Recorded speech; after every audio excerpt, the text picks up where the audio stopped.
Your first book, The 48 Laws of Power, was a slow burn, if I understand that correctly. I mean, it didn't sell all that well initially, but 6 or 8 years later, it suddenly began to take off. And now it's sold over 1 million copies in the US alone. What happened? Well, it actually was selling well at the very beginning. Came out in 1998, and we got a lot of press, which is unusual for me because I don't get a lot of press.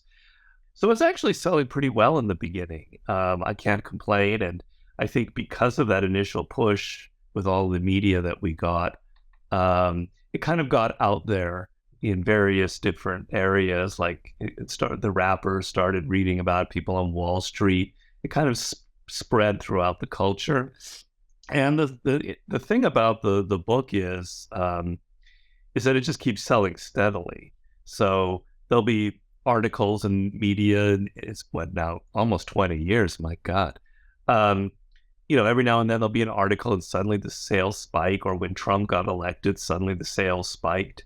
But it's just been unbelievably steady since it first came out. So, I'm obviously very happy and very surprised at that because a lot of books, to be honest with you, I mean, we've sold, it's actually inching up more towards 2 million these days.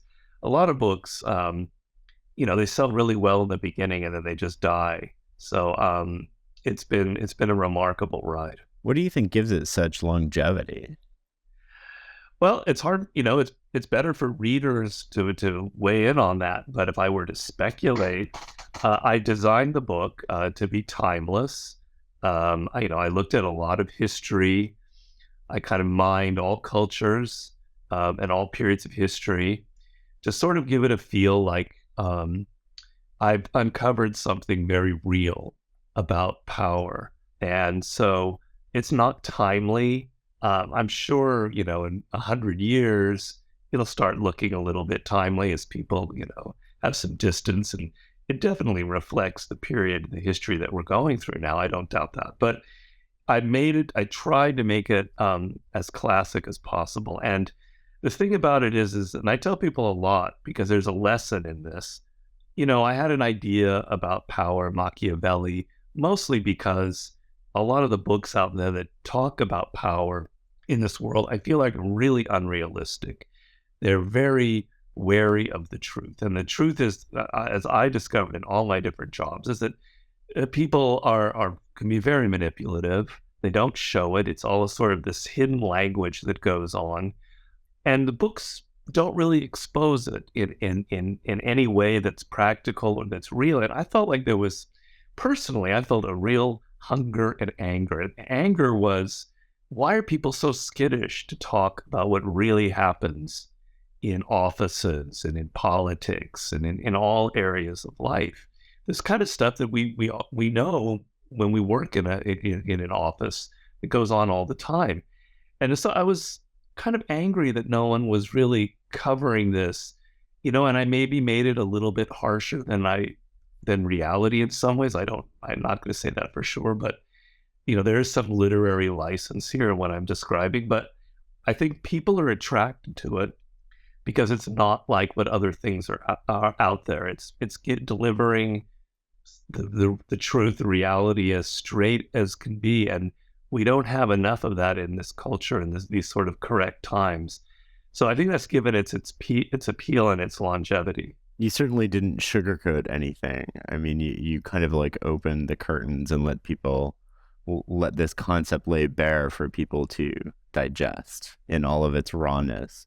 Yeah, and I think just to complete my thought is that the people have a tremendous taboo about this. So we want to think of ourselves as these just wonderful angelic creatures, but there's another reality out there, and it's kind of delicious to sort of immerse yourself in something that's not what you normally read, particularly in a self-help book. But every time I wrote a chapter in that book, I was reflecting on my own life. I was reflecting on what I knew in Hollywood, what I read in the news. I've had many different kinds of jobs, so it's not exaggerated. I've seen these things; other people have seen it, and I think you're right. There's no sugar coating going on. There's no kind of little sweet little moral lesson at the end of every chapter to make you feel better about human nature. And I mean, not everybody likes it. There are a lot of people who don't like the book for that very reason. They think that I'm contributing to the badness that already exists in the world, and I understand that. But there are a lot of people who find that very appealing. In writing that book, what changed after? Like, how did you conduct your life differently after writing that book and learning about power? It wasn't like a dramatic change. Of course, I was a little bit older when it came out. I mean, by the time it came out, I was actually quite older, 39 years old. So, I really wasn't, I had no success prior to that. I mean, I worked in Hollywood in various areas. I made a good living, but I was not successful. I was not happy. So the big radical change was suddenly I had attention and I had success. And that was actually very helpful for my self-esteem and for where I was, and for my parents who were beginning to really get worried about me. But the change as far as other things was subtle and it took time. I began to consult very powerful people in music and politics, in business, began to seek me out for advice. I started talking to them, meeting them, actually working as a consultant. And it was an eye opener to see my laws reflected through their world, and to see kind of the harsh environments that a lot of people live in. And I mean, the one I could talk about obviously is 50 Cent because I wrote a book with him. The others I try and not disclose who they are. And so he's obviously lived through an environment that's a lot harsher than what I went through in Hollywood or the other places. So it was very exciting, and it kind of enriched my knowledge of the power game. And I suppose in the long run, it has altered me. It's made me a little more sophisticated. I was a little bit green when I first wrote the book. I wasn't really prepared for the attention and all that. So I've learned an awful lot in these interactions that came about because the 48 Laws of Power was successful. And a lot of that things that I've learned are now going into my latest book and gone into my subsequent books as well. What's your latest book? Well, I'm finishing it. So it'll hopefully, if all goes well, it'll be out this fall. And it's a book on human nature. And in Mastery, I had a chapter on social intelligence that people responded to very well. The idea was that in order to be good in your field, you have to know how to deal with people. That's well over half the equation in any kind of power situation. So you could be brilliant at coding or whatever it is that you're good at, but if you don't know how to deal with people, you're not going to get far in this world. And in that chapter, I kind of listed these 7 deadly aspects of people that you have to be aware of. And I got so much feedback from that. People really found it interesting, but they wanted more. And it's a subject that fascinates me, and it's sort of expanded into something much larger and ambitious than I originally thought. But I'm looking at human nature, at these, I end up having 18, not 7 deadly sins, but really kind of 18 aspects of kind of timeless elements in human nature, and going deep into them, digging deep so that in the end, the goal is you'll understand yourself better. You'll understand what makes you tick and maybe why you might have some problems and some issues dealing with people. And it'll really deepen your knowledge, I hope, of other people, particularly difficult people in your life, because I maintain we really don't understand what motivates others or even ourselves. It's all kind of mysterious. Practical books really aren't written on the subject. So there's a lot of misconceptions. You're misreading when people say something or do something. And whenever you operate in the dark like that, you're going to make mistakes. So I'm trying to shed some light. A lot of it deals with darker aspects of human nature. I'm doing a chapter right now, finishing on aggression and passive aggression. And I have chapters on envy and irrationality and narcissism, all that juicy stuff. But it's not all negative. I'm trying to show that if you take what is your natural qualities, that you are aggressive, you are narcissistic, and you're aware of it, then you can begin to perhaps improve yourself in certain areas. So, I'm giving you kind of a long-winded explanation of the book. I could go on for a lot longer, but that's sort of the gist of it. I can't wait to read that. Oh, well, thank you. Your, I can't wait to finish it, to be honest with you. your books are so unique in that they draw on like dozens and dozens of examples. Many of them are unique. They're not the same examples that people use in books. I want to talk about the process you go through pulling all of that together. And maybe we can start with your reading process. I mean, what makes you pick up a book and what keeps you reading and what stops you from continuing? Well, you mean when I'm researching? Yeah. Well, God, that's a great question. It's kind of complicated, but when I'm starting to research, I kind of cast a wide net because I don't really know exactly what the book is going to be, and there's a lesson in that. That in any project, you need to keep things a little bit open. You have to keep things open-ended so that you're just constantly discovering, and that keeps you excited and energized and creative. So I never kind of close the book. I'm always open to new ideas, new people. A lot of what I read are biographies, but in the beginning, I'm also reading material about human nature. In this particular case, reading about anthropology and our roots, and a lot of books on psychology and psychoanalysis and things like that. That's very exciting. And then I go into biographies, and a lot of books are bad. They're badly written. I'm not boasting or saying that I'm superior, but to me, it's just the truth. When I encounter a good book, my eyes light up, and there are plenty of great books out there, don't get me wrong. And what makes a great book is the fact that the writer, you can tell, has put a lot of effort. They know their subject really well. They've thought about it deeply. They're not afraid to speculate their ideas. What makes a bad book, and I hate to say it, but there are more bad books being produced now than I think ever, but I could be wrong on that. Bad books start off with a kind of an interesting idea, and that's it. After the first chapter, you know what the author is going to say, and it just repeats itself. Or they have some stupid axe to grind, and you know that they're only really kind of reflecting their own prejudices. Those are the books that could be like 20 pages. You read the introduction, you understand. Yeah. Yeah. And the reason books are like that is people are very distracted these days. They have other jobs, they're teaching, they're doing whatever. They don't put a lot of thought into it.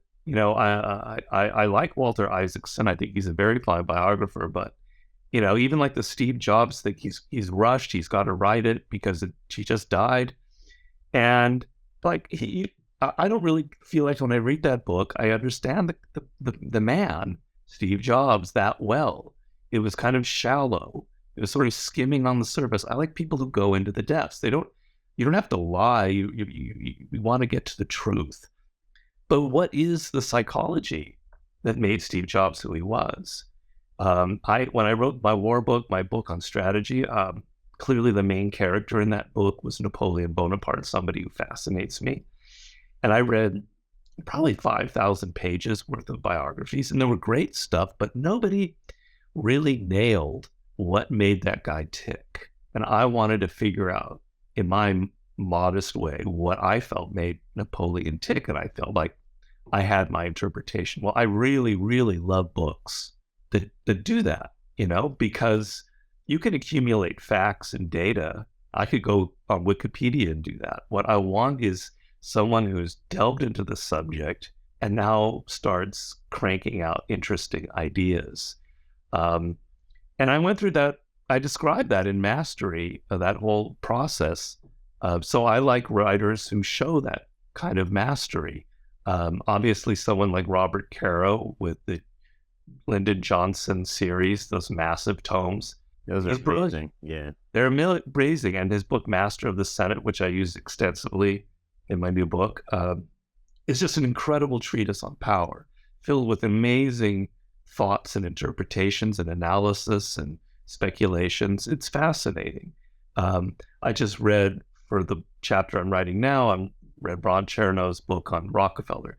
And although Titans. Titan, Yeah. it's a good book, a very good book, but it didn't quite go to the level that Caro went to. So I look for the Caros. And then when it comes to source material like a Machiavelli, that's a lot easier because you can find, these are the great philosophers and thinkers out there. And occasionally you find somebody that's surprising. But, after this is my sixth book, I would hate to speculate how many books that equals, but it's close to maybe 2,000 books. I think I have a sense. I can tell almost from reading the back cover or the first 5 pages whether a book's going to have that juice.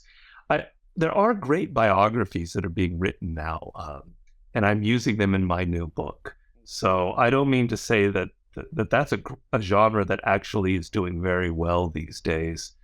So it's not all bad. What other examples come to mind that are like great biographies or great books?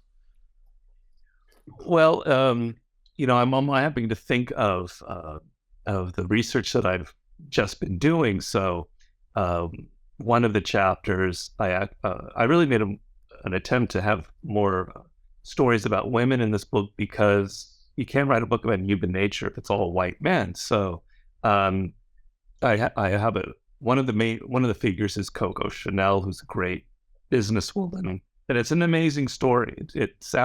You may hear her name, go, wow, I don't want to read about that, but it's an amazing story of a woman who was basically an orphan and who just clawed her way to the top, and she's very admirable in her clawing to the top. And a great biography of her. I can't remember, something like Mademoiselle Coco. I don't remember the name, and this woman who wrote the biography, what I loved about it was very ambitious.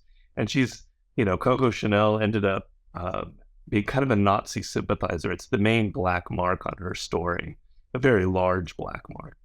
And the writer speculates about the fusion, the intersection of fashion and fascism. Man, that was great. I loved it. Be a little bit wild like that.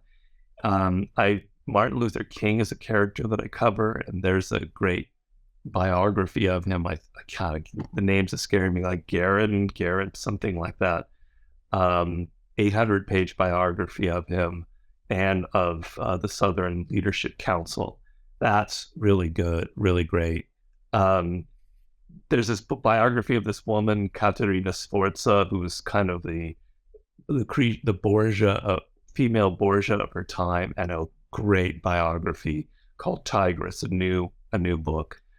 I could go on. I managed, Nixon was somebody I covered, and I found a hard time finding the right Nixon book, but eventually I hit upon it, a relatively recent book, like The Divided Nixon or something like that. I don't remember the exact title. So I could go on. I could bore you to death. But there are some really good biographies out there, and thank God. So you find a good book. What does it look like when you read that? Like, can we geek out a little bit on do you read it cover to cover? Are you making an index in the book itself? Well, I hope people are interested in this, because to me it seems like a rather boring process. But what I do is all very simple. I've had a system pretty much since the 48 Laws of Power. I've kind of refined it, but it's pretty much the same. I read the book fairly carefully. If it's a bad book, I skim like hell. But if it's a good book, I dig and I read carefully. And as I'm reading it, I make little notes in the margins to come back to this section. If it's a great book, like practically every paragraph is marked up, but I try not to do that. And then I go through the whole book, and then later, maybe a couple of weeks later, I go back to the book and put it onto note cards. So I start from the beginning on the pages where I've made little notes, and I create themes. Now, in this new book, I have 18 themes, 18 chapters. It started out more, but that's what it is now. And so at the top of the card, I'll write envy or grandiosity or, whatever the chapter is. And I'll take little notes so that each book I'm able to kind of categorize by theme, break each book down into these themes. And if a book yields like 9 cards on one theme, well, that's a lot. And maybe that like could be a main story in the chapter. And so then and I end up with thousands of note cards, which, I've had people photograph them before, all organized by theme. So if you look at my little note card section under irrationality, which is a large chapter because there's so much material about human irrationality. There's over 100 cards and over 50 books in there with all sorts of different ideas and material, and that's where the chapter will grow out of it. All of the ideas inspired by these biographies and by this other source material. And then when I come to write the story, let's say I'm writing about Rockefeller, which I'm doing now, I now take the cards and the book and I kind of even go deeper. So by the time I finish, I've spent a lot of hours with this one individual, and I try and get to a point where like I can say, I actually know Napoleon really well. I feel like it. It could be grandiose on my part, but I really know this character now in a way that's not superficial, and I feel like I can say something very interesting about them. Why don't you use an electronic system like Evernote or something like that? That's more easily searchable. Because I'm an old guy and I've got my limitations. I'm 58, and I came to age writing these books, in my late 30s. So your patterns are set. But I'll tell you something. I don't advocate this. If I could do it digitally, I probably should and would. But I will say this, and something I covered in Mastery. Writing things out by hand has a logic to it. Yeah. So when I'm going through a book and I'm taking notes and I'm scrawling with my fountain pen on a card, I'm actually thinking more deeply than when I'm sitting there typing stuff on the computer. I don't know how to explain that, but I really, really feel it, that the handwriting process kind of links closer and faster to the way my brain works. And I love the computers. I obviously write my final drafts on them. And editing, I would die if I couldn't edit like I can on a computer. It'd be useless. But writing things out, there's a logic to it. And I know Ryan, who's a friend of yours, who I taught this system to essentially, he does the same thing. He writes them out. He might have progressed now to doing it digitally. I can't say that for sure. But it probably would save time to do everything digitally. But the other aspect of it is having it in a box, 2,000 cards that I can now shift through with my fingers, and I can move the cards with incredible speed. I can go through them like that. I can't do that on the computer. I can't look at 5 cards at the same time or go through things. I don't know how to explain it the same way. It's not the same process. Every time you have something on the computer screen, it's flat. It's there. It's the one thing you're looking at. Yeah, I could put 5 cards on the screen at the same time, but I write on the back as well. So I can't look at the back at the same time. I've got more, it gives me a visceral material feel for what actually the book is. And it gives me this power with my fingers to look through what my material is.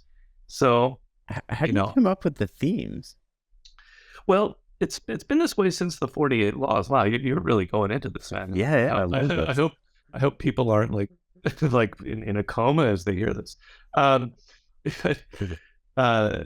started with the 48 Laws because what I did is to reveal a little bit about that book is I didn't know what that book would be. I had a man who was going to be my producer on it, Joost Delfers, who was basically paying me because he loved my idea to write up a proposal that we would sell. And I didn't know what the book would be. So I read Machiavelli, I read Sun Tzu, I read von Clausewitz, I read Nietzsche, I read all sorts of things. And as I'm writing it, I'm going, wow, these are themes that keep showing up. And originally I probably had like 80 themes. And then slowly I'm whittling them down. I compare it to like if you're a cook and you have a sauce, you want the sauce to reduce itself to this like perfect quantity. that it's not too strong and it's not too weak. I'm whittling down the 80 themes to what ended up being 48, the right amount for this sauce. Um, so, it's the same here. I did all this research, and here are these elements of human nature, and I ended up with probably about 30. And then I ended up with 24 when I started writing the book. Mm. And, some of them are obvious, like envy and grandiosity and irrationality, but some of them weren't so obvious. And the research revealed stuff I hadn't thought about. And so it's a growing process. And I said, you keep it open, because if you go into a book, oh, I know exactly what it's going to be and how many chapters and it dies on the vine. You asked me originally about what makes a good book. A good book is you can feel it alive. You can feel it vibrating. The character comes alive. You can sense the brain matter of the writer is like flickering on the page. They're alive. And a dead book, it just sort of, the author doesn't have any energy. The person they're writing about doesn't come to life. The ideas have no sparkle to them. So you have to, I talk about this in Mastery. If you bring energy and aliveness to the process, it shows in your writing. So I have to keep things open. And as I'm writing the book, I drop chapters or I add them, not too often, but that's what happens. And so the themes, I allow the material, the research to sort of reveal to me what they need to be. Are you always reading history and biography, or are you reading new nonfiction books? I read new nonfiction, but I try sometimes to avoid that for a reason. There's a method to that. So, for instance, like Malcolm Gladwell is a writer, very fine writer, who people compare me to. I don't, he's much more successful than I am. He's a great writer, but I try not to read his books because I don't want to be covering or overlapping or being inspired by what's already out there. I want to hit something new. I want to be original. I want to say something that comes from my brain. Dead writers is easier for me to do that with. Obviously, not everything comes just from me. I mean, 95% is from other writers. That's the process involved. But that 5% of me is really important. So I try not to read too much of contemporary nonfiction. Some of it, quite honestly, is really bad. I just say it outright. I read books about envy, or I have them on my shelf. I have dozens of them, and they're so thin, and they're so unthought through, and they're so irritating that I much prefer the way people write biographies now than nonfiction. There are some exceptions. I know if I thought deeply enough, I could come up with some really great nonfiction books that are recently. I must say, for instance, the books on anthropology that I read are fantastic. So Jared Diamond, all of his books are great. I have no problem with that. And I read a book called War Before Civilization. These came out in the 90s. Great book about warfare among hunter-gatherers, etc. So there are plenty of great scientists and anthropologists writing very fascinating books, but I don't like to read too much contemporary popular nonfiction so that I can make sure I'm not repeating what's already out there. I like that.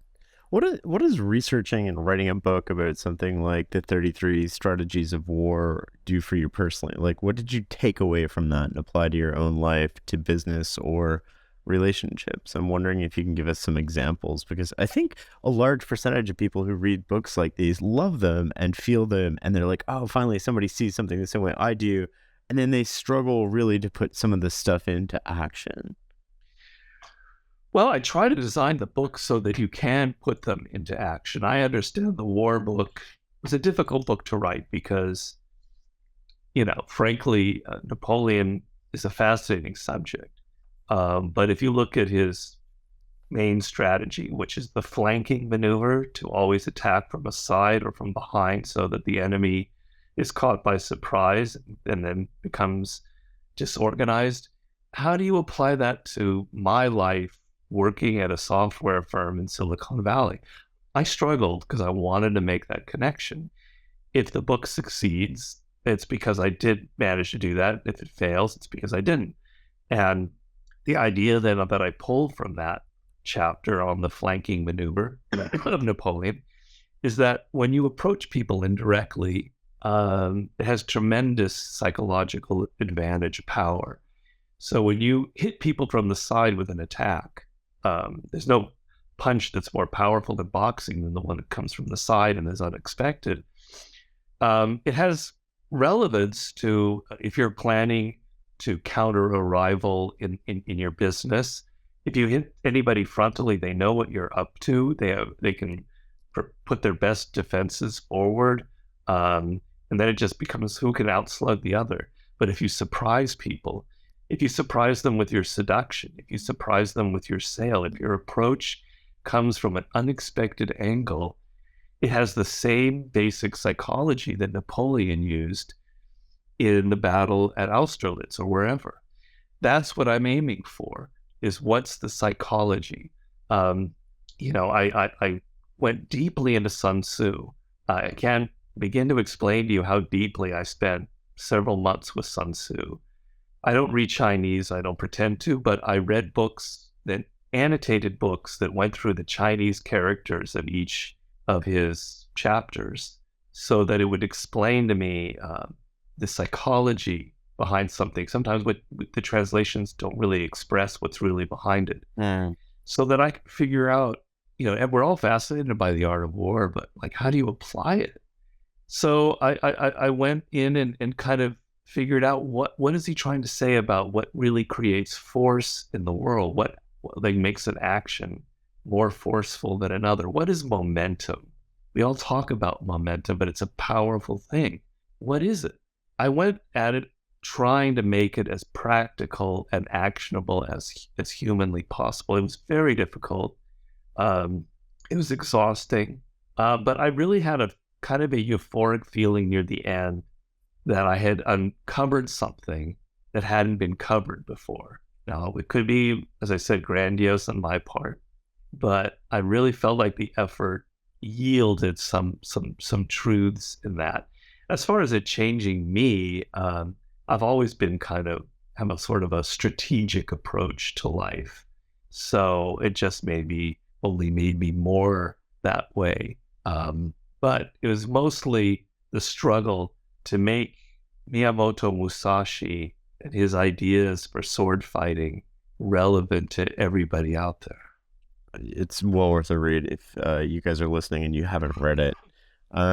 You are one of the most productive people I see from the outside kind of looking in. I think you've written, don't get me, I think 5 or 6 kind of classic books that will all kind of live on for a prolonged period of time in, a very short period of time. How do you do that? Like, what sort of routines and habits do you use to propel that forward?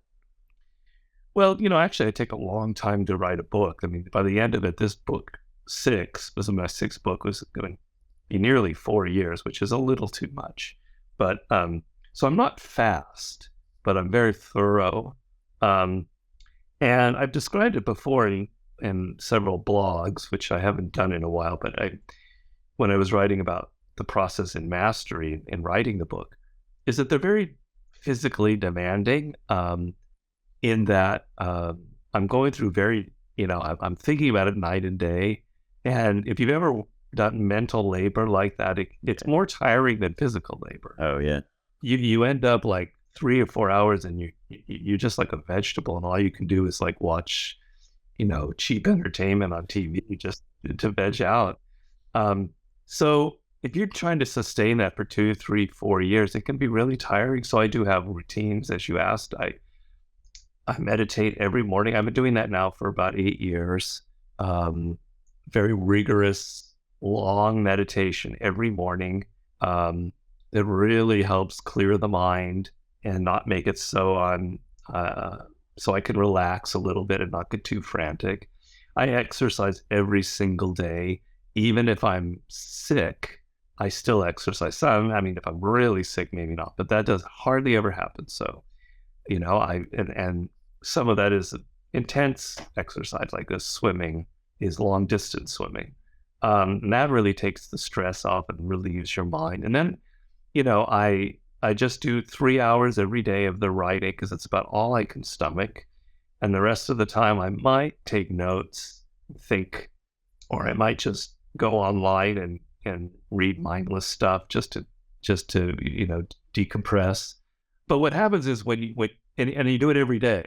There's no letting up. You'll be taking a shower, or you'll be going to sleep, or you'll be dreaming, and ideas were constantly coming to you. And the chapter just starts getting deeper and deeper and deeper because you're thinking about it all the time. But I make sure that it doesn't like kill me. That I'm able to maintain some freshness through these various routines. And that's kind of, it's sort of boring. It's a boring life. But when the book is finished, it's very satisfying. And then I'll take some time off and start to be a human being again. What does exercise look like other than swimming? Do you lift weights? Do you run? Do you? No, I've never lifted a weight in my life. So it's every 3 days I swim, and that's like a mile and a half, and I don't stop. So it's very aerobic. And the other thing used to be mountain biking because I live near some very nice trails, but I've had a couple of accidents. Broke a foot, broke a elbow, um, and it's also very tiring. And I found that swimming and mountain biking was just making me too wiped out. So for the year now, I've cut up the mountain biking so I don't have another accident. So I take hikes, which are safer, can't kill myself. And they're very, pretty rigorous hikes. And then the third day is a kind of a yoga Pilates type routine that I've developed because I do a lot of sitting as I'm writing, and the body needs stretching. I wish I could run. I used to run track when I was in high school, but it was hurting me. I have like back issues. I think I'm going to get back into running because I've fixed my back. I can say one thing. I doubt this is still interesting to people, but I've had a lot of problems on this new book, physical ailments, and one of them was my back just went out, and I was like I couldn't even stand up for a couple days. And I just was determined that this was never going to happen to me again. So I've incorporated this rigorous back stretching of the back every morning before my meditation. And it's been miraculous. I have absolutely no pain anymore. And I think I'm going to take up running again. I don't know. Is it like a yoga routine that you're doing before? Or?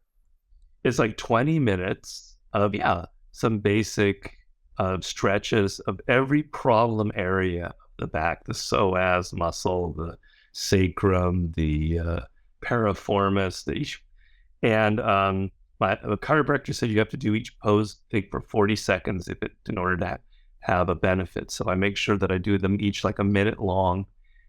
Down dog, an insanely intense down dog, and I can feel the stretch. But it's more like every day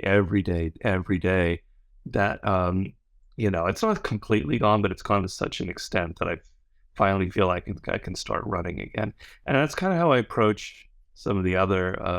If I have a physical problem, I'm not going to let it stop me. I'm just going to work my way through it. How do you prevent other people from? You're a much sought after, in demand author, speaker, strategist. How do you prevent other people from dictating how you spend your time? Well, you got to be a bit of a tyrant. You have to know how to say no. And it's not easy. At a certain point, I really want to finish the book. I feel confident. I really want it out there. I want people reading it. And every distraction is just like, get away from me. I don't have the time. I get kind of grumpy and cranky, and I just don't want anything to disrupt me because I've built up momentum. But it's not easy because it gets lonely. It means there's no interviews really going on except for you and a couple other people. You're hiding out from the world. You feel kind of like, nobody thinks about me anymore. Ego things that aren't so great, but everybody goes through. So it's not easy. And I'll be very happy when it's over in a few months, and I'll feel like I've been cooped up in a cabin, and I'll finally be let out. And I'll shave my beard. I don't really have a beard, but it's the equivalent of a long beard. But it's, you have to cut out all of the distractions, or the process won't work for me.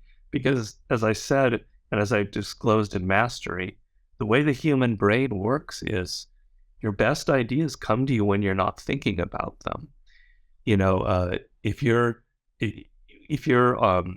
sitting there always doing other things and chatting with people and texting them, the brain won't have the mental space to unconsciously process ideas. That's why I like to kind of veg or take naps or watch mindless television. Things are going on in the brain. And then when I suddenly am showering or shaving, whatever, great ideas come to me. But if I'm continually distracted, if I'm going out every night, that kind of short circuits the process, and it makes me think of other things. So I don't want to think about other things. I just want to think about the subject I'm dealing with. One of the things I get out of reading your books is kind of this almost biological sense of what was happening around me or in the world. And I think a lot of people take that away, right? The unvarnished truth. It seems like a large part of making effective decisions boils down to dealing with that reality. How do you go about making sure you are dealing with reality? Well, this is how many hours do we have here? As long as you want to give me it. That's a deep question. It's a good question, but the reality is a complicated issue. I don't think a human could ever really know what reality is. And, 99% of what we perceive is a perspective that is ours, and it isn't reality. So what really matters is that small margin in which you can be more connected to what is real is what I would call realism. So if 95% of your mental processes are unconscious and you're really not aware of what's going on around you, but 5% is, if you can increase that to 6 or 7%, you're a realist and you're connected to something. So part of that reality is you. You are obviously the source of all reality, but you don't understand yourself. And I went into that deeply in Mastery.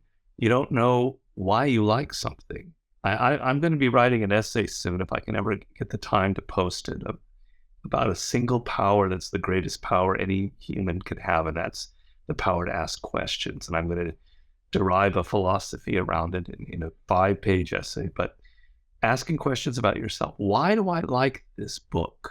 Why am I attracted to this woman? Why did that film appeal to me?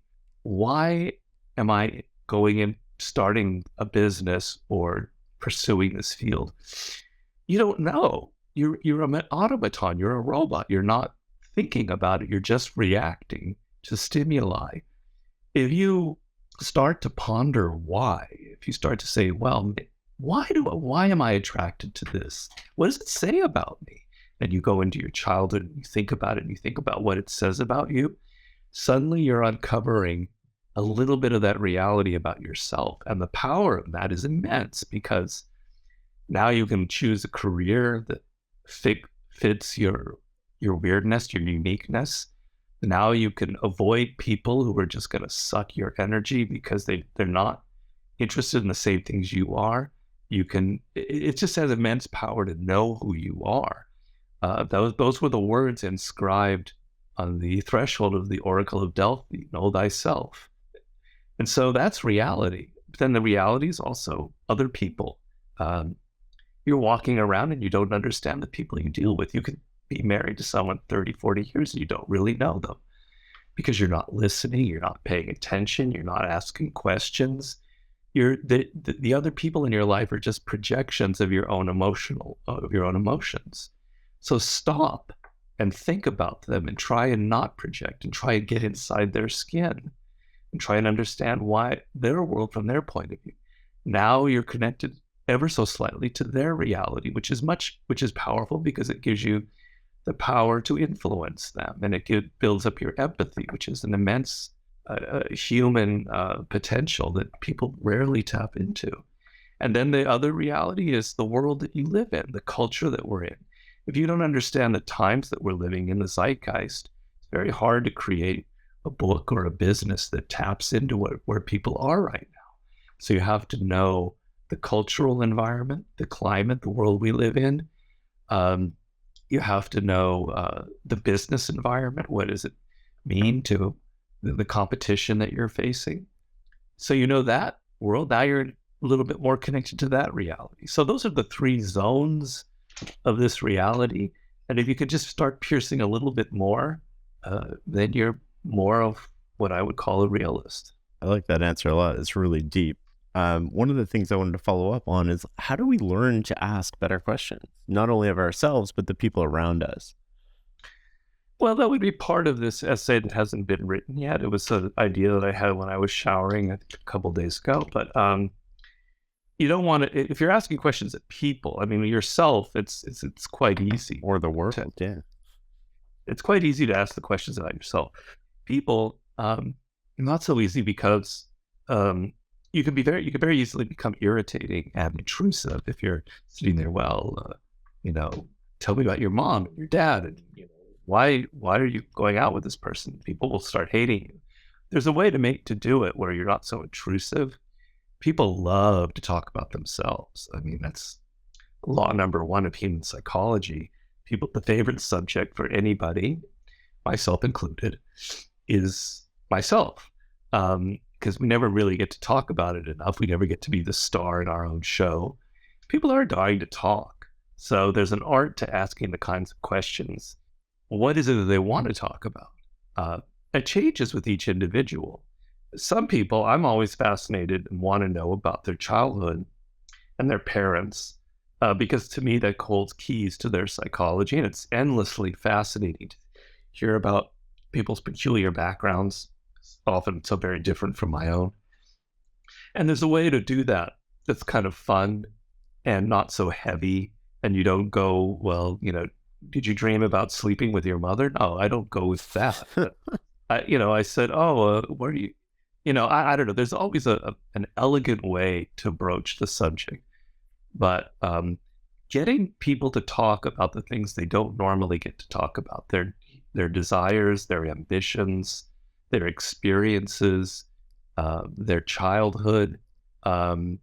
It's really not difficult to do it. It's just the elegant way of doing it in the course of a conversation, so you don't look like a spy or somebody who's writing a book.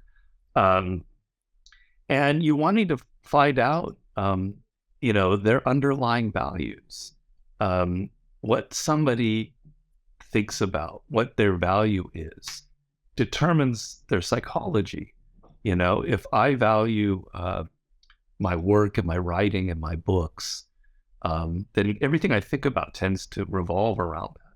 Some people it'll be, I'm not denigrating it, but some people it'll be pleasures and sports, or I love sports, but that's that could be their main physical exercise. There's something. So what you value your body and exercise. Now, I want to understand more of why you're that way. There's a great book by Howard Gardner, going back to nonfiction books that I recommend, called The 5 Frames of Mind.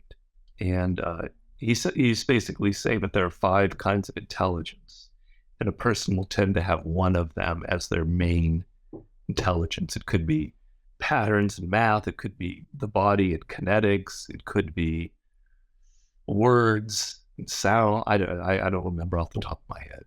So some people are like that, and I want to know why and where that came from and what's underneath it. I'm trying to get underneath it and see what kind of motivates people, while also carrying on a conversation that doesn't get too deep so that they're not depressed. These are the kinds of questions. The other thing is, people often ask questions. This is part of my essay, and they assume they know the answer, or they ask questions and they don't really listen. And I want people to have the Socratic idea that this person that you now are having coffee with, that you've known for several years, start with the assumption that you don't know them, that everything, throw out all the things that you've assumed about them. Like Socrates says, the only thing I know is that I don't know anything. Um, and so when you're asking a question, you're like a child. You don't know. You feel weak and vulnerable, and you don't know. And you're curious. So you ask a question to understand them, and you listen deeply, and you ponder what that could mean. It's a great way to make people feel connected. And they get to open up to you. They'll probably ask you things about your life as well. But it's more to like loosen up. I think the worst sin in the world today is people feel like they know everything.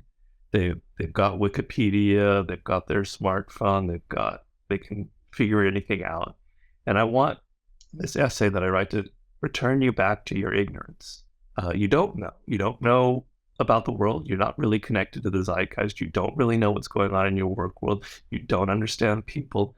And that's a good thing to admit that, because then you're going to ask questions, and then you're going to listen, and you're going to learn. So that was sort of the idea behind this essay that hasn't been written yet. I like that. I think it's definitely worth writing. And one of the things you said was talking to people who think they know something. I mean, one of the problems that I see that traverses personal, professional lives is separating the people who know what they're talking about from the ones who pretend they know what they're doing or what they're talking about. How do you do that? Well, it's like, I guess you'd call that, bullshit radar. And it's kind of a hard thing to verbalize, because you know it when you smell it. Like, this person doesn't really, it's just like bullshitting, and they don't. I mean, obviously, actions are what you're paying attention to, because people could talk a lot. What has this person actually accomplished? What have they actually achieved? What businesses did they start that succeeded, or whatever, or are they just talkers? So a lot of that is cutting out the verbiage and actually figuring out what people have done, because you can't bullshit your achievements in life. So that's the old thing that Machiavelli called the effect of truth, which he applied to the Pope of this time. I don't listen to what the Pope says about religion and Christianity and goodness and stuff. I look at his actions, and his actions are, he's a rapacious warlord, referring to Rodrigo Borgia, who was the Pope, one of the popes at the time, or Pope Julius that came after later. So you don't listen to people's words. You focus on their actions, and then nonverbal stuff.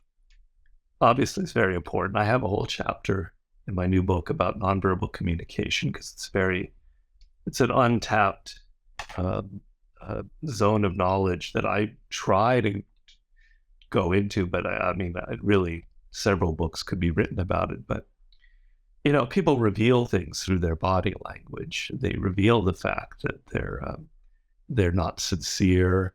They reveal the fact that their confidence is mostly a facade, that they're not really confident. They're talking so much, but that's always a sign of insecurity. A kind of a quietness, a seriousness, people who kind of admit that they're not always right, generally are signs of the non-bullshitter. But we all bullshit. It's part of social life. So you have, you accept that. It's just, how do you detect, if you're hiring someone, and this is a critical skill, and then you really need to focus on their resume and what they've accomplished. But you also need to focus on how they interact with other people, and whether they're going to be toxic or not. And that gets into the whole nonverbal zone. But you asked a kind of question that I could go on for hours on. It's very complicated, but those are some of the things I would say.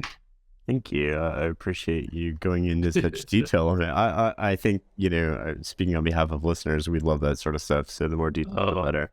Oh, okay. What's the what would you say is the biggest mistake you've ever made, and how would you recover from that?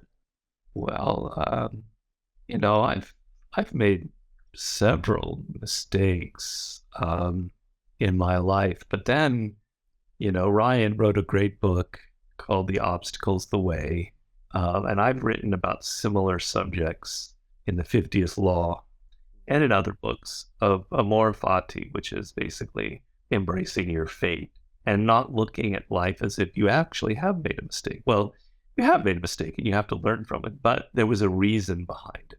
So mistakes are good, failure is good if you're able to kind of glean a lesson from it. So, when I was working in journalism in New York when I was in my 20s, um, there was that's not really a mistake. The mistake for me was that I chose the wrong profession.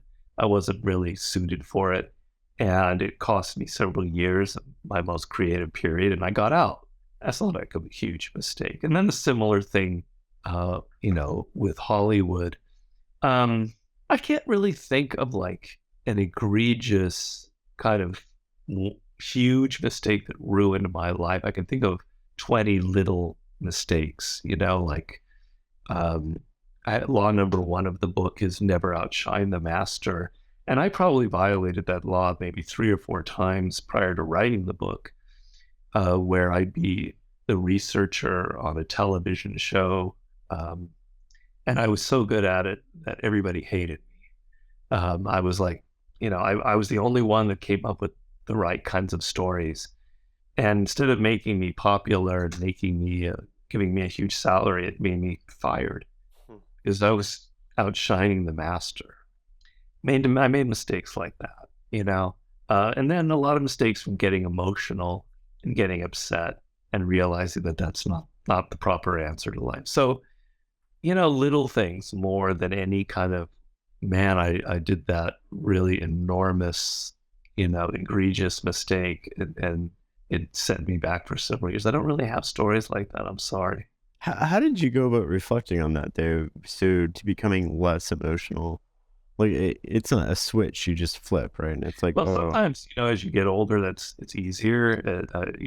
You calm down. Some of it's not good. Some of it's like you kind of dry out, and you're not as affected by things. That's not a good thing. But so you try not to have that happen. But as you get older, you get more perspective. Hopefully, um, the meditation has helped me an awful lot in controlling my emotional responses.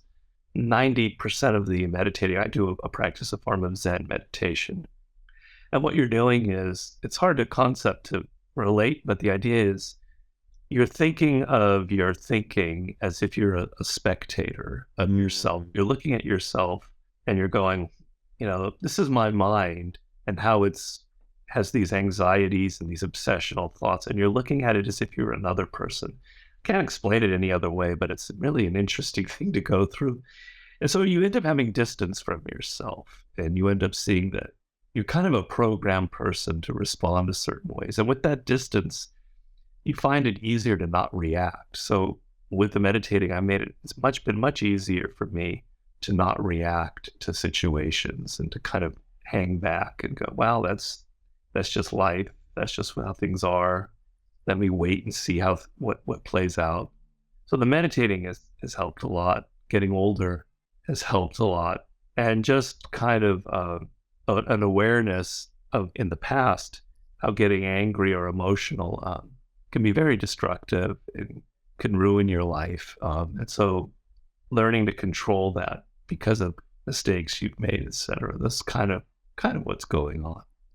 let's talk about some other laws. I think law number 4 is always say less than necessary. I'm going to read you something you wrote. Maybe you can expand upon or respond to it. You said, when you're trying to impress people with words, the more you say, the more common you appear, and the less in control. Even if you're saying something banal, it will seem original if you make it vague, open-ended, and sphinx-like. Powerful people impress and intimidate by saying less. The more you say, the more likely you are to say something foolish. Yes, and so what do you want me to say?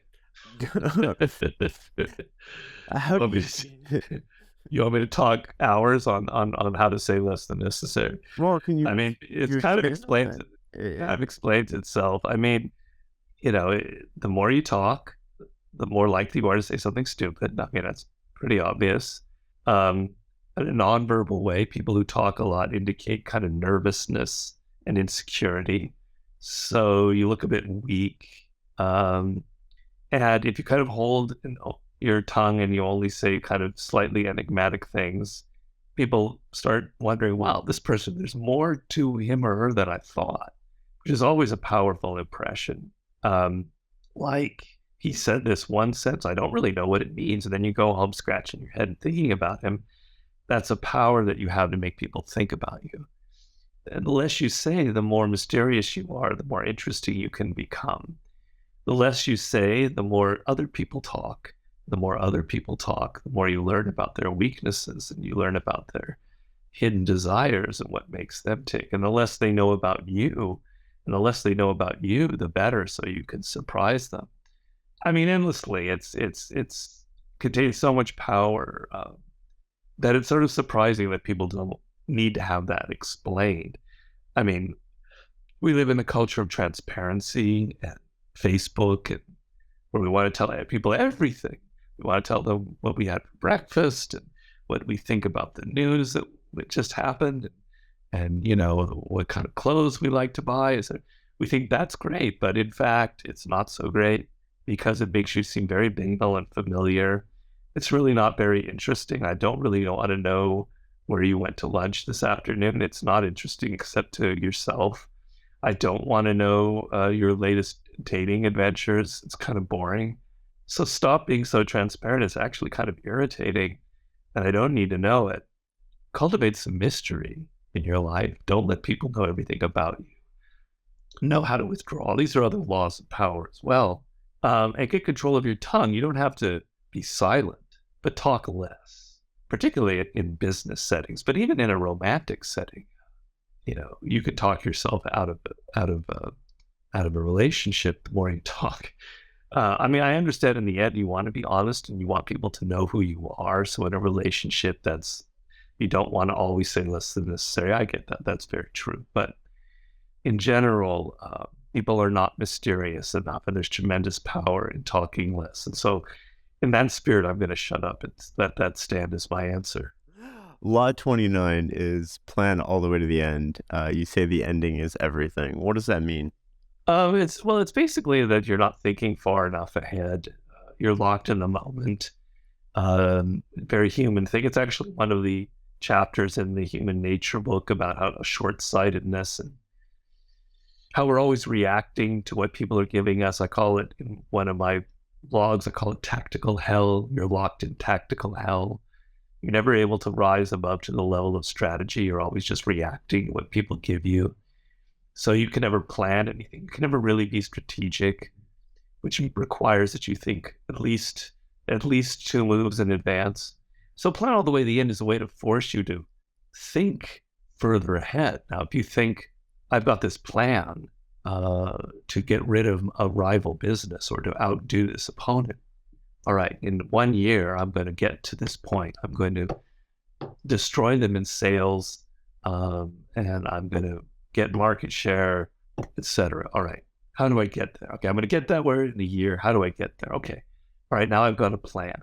Now, that's power, because if you keep reacting to what your opponent is giving you in this rivalry to get market share, your mind never rises high enough above the battlefield to come up with a reasonable plan that actually is more strategic and involves things that aren't just reactions to what your rival gives you.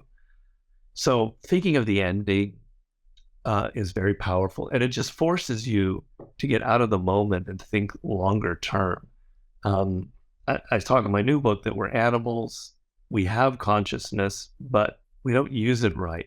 If we have consciousness, if we're aware, we should be using it not just to react like an animal reacts to every little tweet or every little thing that occurs on the news cycle. We need to use that power to go further into the future and to imagine possibilities and options and consequences, and to game out what we do in depth is the proper way to use our intelligence. So that's sort of what that law is about. It's a very important law. Law 41 is avoid stepping into a great man's shoes, which is what happens first always appears better and more original than what comes after ever. Can you talk to me a little bit about that and how people should be conscious about what jobs that they take? What jobs they take? Well, I don't know. It's so much as a job. I mean, in the job sense, it would be, which doesn't happen very often, but some important, powerful CEO is retiring. This person is famous and did a great job, and now you're replacing him or her. That's a dangerous position to be in. And that's fraught with peril. And you need to read chapter 41, Law 41 in the 48 Laws, in which I tell you to don't try and repeat what the other person has done. You're going to get lost in their shadow and swallowed up, and it's going to be bad news. And you're always going to be compared to the person who came before you. But it has metaphoric reach. You always want to set off in a fresh direction. You want to do something that's original, that's you. You don't want to be lost in other people's shadow. If you're writing a book, you don't want to present yourself as Malcolm Gladwell Jr., creating kind of a book kind of like him, because then people are just going to compare it to Malcolm Gladwell, and you're never going to come off well, and you're lost in his shadow. You want to write a book that reflects you, that's different, and then there's no shadow swallowing you up. So the laws are not just the literal meaning. There's psychology, greater psychology behind it, which is wherever you enter, whatever you do, there's a predecessor. There are other people who are more famous, who are renowned. You want to get out of their shadow, and you want to create something original, and you don't want to be following exactly in their footsteps. It's kind of the idea behind it, and the overall import of it. It's probably hard to pick a favorite law, but what would you think is the most applicable law for people to learn? It's an impossible. I'm sorry. I mean, I don't mean to quibble with you, but it's an impossible question to answer. And so the answer then, because it's an impossible question to answer, the answer is Law 48. And that paradox means Law 48 is assumed formlessness, and that means all 47 laws can be kind of nonsense, and you should just ignore them, and you should just be in the moment and not go into situations thinking of, oh, I better do Law 41. You must be alive to the circumstance. You must be formless. You must be willing to throw out the 48 laws. You need to be alive to the moment, and you need to be flexible and adapt to every situation and every circumstance. It's a very important law, but the idea is everyone's different, So for me, I work at home, and I work for myself. So the law that's important for me isn't going to be the same law for someone who's in an office job, kind of stuck sort of in the middle of the zone and is trying to break out, or someone who's a CEO of a company with 500 people. Everything depends on where you are right now and the drama of your life as it stands. So it's important to plan all the way to the end, wherever you are, and have a plan. Yeah, I could say that there are maybe a dozen laws that kind of transcend that and that are key, like learn to keep people dependent on you, make it so that people need you. They don't love you, they need you. To get rid of you is painful. It's not a law that applies to me because I don't work for other people, but Right. But it's important. Yeah, and always say less than necessary. There'll be if you're a host of a television show on MSNBC, always say less than necessary is not a good idea. You need to be talk and talk. But in general, it's a good, important law. Never outshine the master. I don't have a master, really, unfortunately or unfortunately. So everything depends on your circumstances. And I find that when people crack open the book, their eyes gravitate to particular chapters. They go, oh, That makes sense. learn not to put too much trust in friends. Make use of your enemies. Wow. Man, I've really violated that one.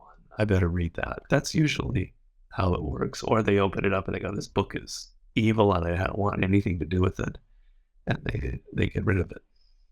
I want to talk about one more thing that you wrote about, which is alive time versus dead time. Can you expand upon that and explain that to listeners?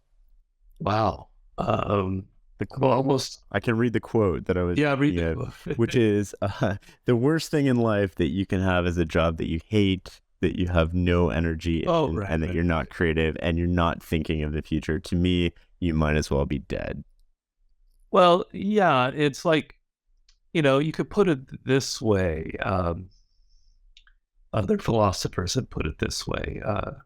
You really don't own anything in life when you're born and you come out of your mother's womb, and you're kicking and screaming and you go through your 60, 70, 80, 90 years of life.